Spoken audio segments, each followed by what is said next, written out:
إذا السماء انشقت وأذنت لربها وحقت وإذا الأرض مدت وألقت ما فيها وتخلت وأذنت لربها وحقت يا أيها الإنسان إنك كادح إلى ربك كدحا فملاقيه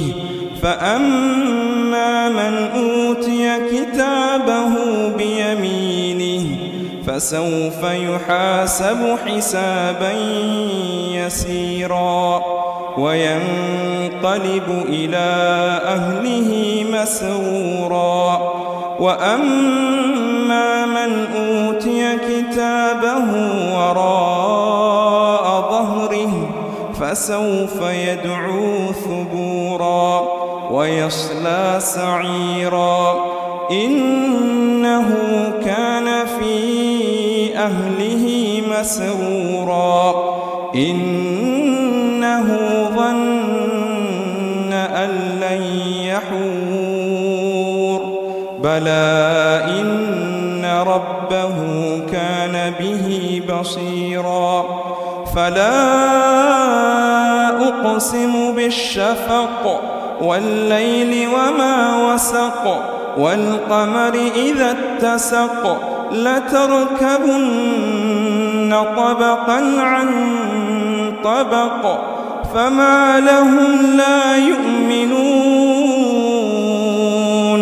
وإذا قرئ عليهم القرآن لا يسجدون الله أكبر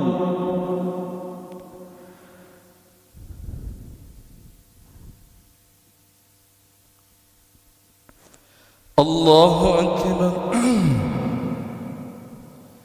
بل الذين كفروا يكذبون والله أعلم بما يوعون فبشرهم بعذاب أليم